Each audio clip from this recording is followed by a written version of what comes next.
Kultūra kaip saulelė, vėl nuo mūsų atstodama ritas. Irgi palikus mus greita vakarop nusileidžia.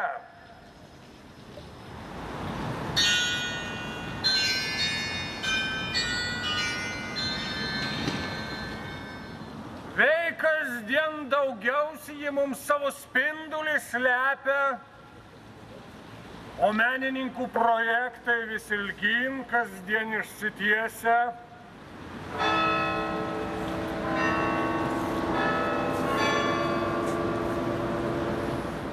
Idėjos, mintys ir pamąstymai pamažu jau pradeda mūdraut ir sveiko proto stankas išbaidydami šlamščią.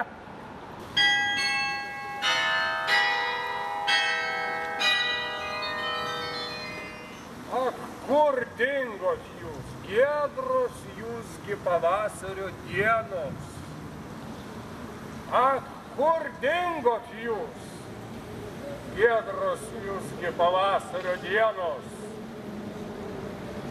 Ak, kur dingot? Kauno miestas sveikina Klaipėdos jaunimo teatras.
beprotybės ir keliai klumpa ne prieš blogį, bet galybę. Vien menas tikras, gyvuokit jo kūrėjai, dainuokit, pieškit, kurkit, nes visa kita vėjai.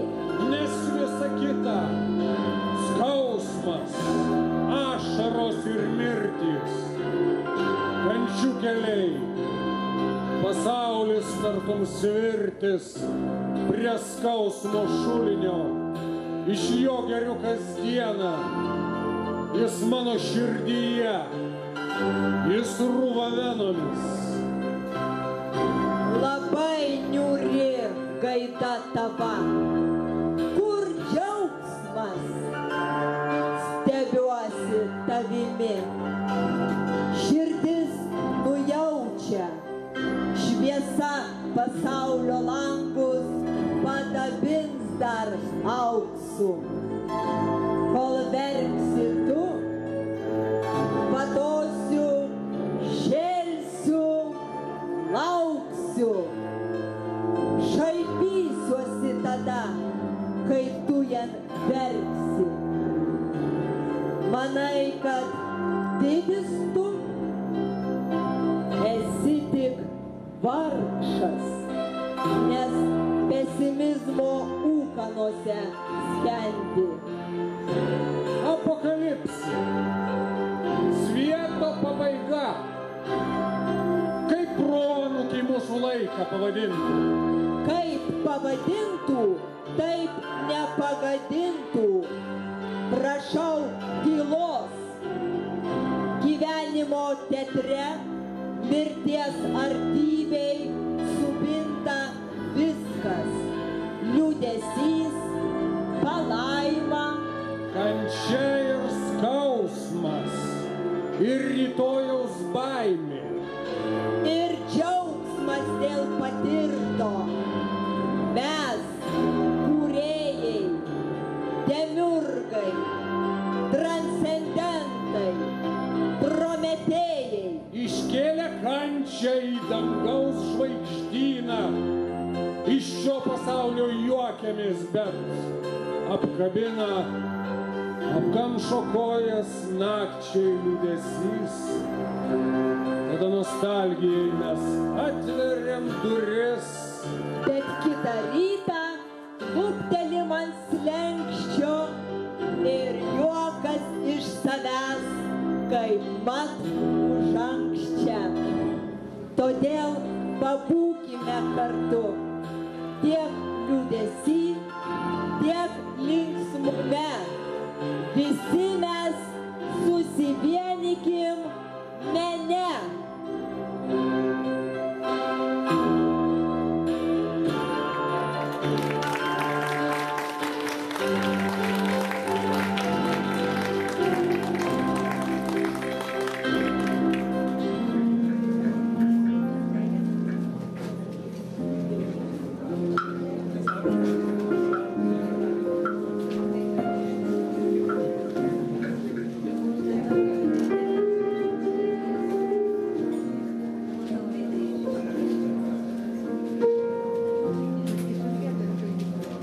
Menotyrininkas.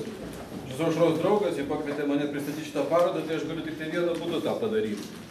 Galiu padaryti papasakodamas, kaip aš ją filmuočiau. Štai žengęs į šitą erdvę, į šitą teritoriją, pradėčiau nuo viršaus, paprašyčiau operatoriaus pastatyti kamerą štai čia, objektyvų į viršų,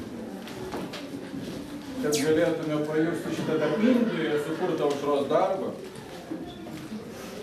Čia iš tos šalies, kurioje yra labai daug žmonių. Čia dabar artimiausiai Indijai vaizdas yra pas mus. Mūsų daug. Vienoj vietoj, mažoje erdvėje. O tada prašyčiau operatorius pasakoti apie šitos veidus. Filmuoti juos. Ir bandyčiau sudėti Aušros veidą su šitais veidais. Ta veido paieška jau vyksta keli metai jos kūryboje. Gal net 14 metų. Kažkaip primena Koboadę, svetimą veidą. Ir galiausiai nusileistume žemyn. Štai į šitą darbą, kuris gali būti ir labai ramus, ir labai provokatyvus. Čia kaip pasižiūrėsi. Paskui be abejo būtų interviu ir aš Aušros klausčiau apie švelnumą, apie meilę, apie šilumą, apie skausmą. Ir apie vyną. Turbūt per daug neišsiplėsiu, tai yra dvi kryptis, kuriom aš pagrindėjau. Tai yra objektai ir yra grafika, kuri vis tiek visada lenda iš mano kraujo ir pro visas poras. O tikslas yra sukurti tam tikrą atmosferą. Bet darant parodą gimtajame mieste, turbūt yra man dabar labai toks pats laikas padėkoti. Padėkoti menininkų namams, kurie priėmė, padėkoti tėvams, padėkoti toms smulkioms, šaunioms moterytėms, kurios išvystė tekstilės bienalę iki tokio puikaus tarptautinio meno renginio ir kad galiu dalyvauti kaip leidinių parodoje.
Mes prarandam tėvynę, mes prarandam šaknis, mes prarandam viską.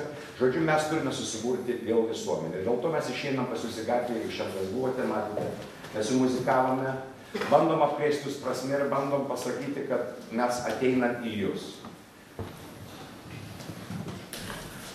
Kodėl dabar jie muzikuoja? Kodėl jie tai pradeda muzikuoti? Todėl, kad teatras yra, jeigu taip grubiai kalbant, yra choro menas. Solistas, jeigu jis dainuoja vienas, jis chore nelabai gali dainuoti, jis girdi tik save, jame yra labai daug narcisizmo. Mane mokino konservatorijoje, mane mokino, kad rolė yra manyje, kad manyje yra Otelo, kad aš esu Hamletas, aš esu ten kažkoks tai karalius vyras, mane taip mokino konservatorijoje, akademijoje dabartinėje. Bet laimė aš atėjau į šitą teatrą ir šitam teatre sutikau tokius žmonės kaip Zelčių, kaip Viktorą Valašiną, kaip amžinatelį Genį, amžinatelį Sivošiką, kaip sutikau daugelį kitų, ar Raubaitę, ar Juronytę, ar Lepeškaitę, kurie mane mokino kurti teatrą. Teatrą, tai reiškia būti Staliūnaitė amžinatelis, čia aš atleiskite. Kurie mane mokino kurti teatrą ir kurie man sakė, kad teatras tai yra visuma, tai yra sinergetika, tai yra kolektyvas, kur veikia visas spektaklis, veikia žiūrovai ir veikia jūs, o kitaip veikiama pavieniai. Pavieniai išdaužomi mes ir tada tampa, tu gerai vaidini, bet spektaklis šūdas. Na tai yra ne tas. Ir žodžiu, aš pradėjau jos mokyti, kadangi nedaryčiau klaidų, aš pradėjau jos kurti teatrą, mokyti teatrą, kurti nuo pat pradžių, nuo pat pirmo akimirkų. Va dėl to jie muzikuoja chore, jie pradeda pirmiausia dainuoti tam, kad jie išgirstų kitą, kad išgirstų kalbantį partnerį priešai save, kad iš jų visų pasidarytų melodiją, kad jie tarnautų melodijai. Pavyzdys man buvo visą gyvenimą kvintetai, kvartetai, trio muzikantai, kurie muzikuoja tarpusavyje jums skirdami melodiją. Tai va dėl to tokia mūsų pirmoji užduotis. Šitą, ką jūs matote, tai yra tik viena medalio pusė ir tik vienas mūsų veidas. Mūsų veidas yra ritminiai spektakliai, muzikiniai spektakliai, šokio spektakliai, va tokie panašus į šitą, kaip dabar mes pastatėm Batus, tokie yra Batai spektaklis, vakar vaidinam į Birštone.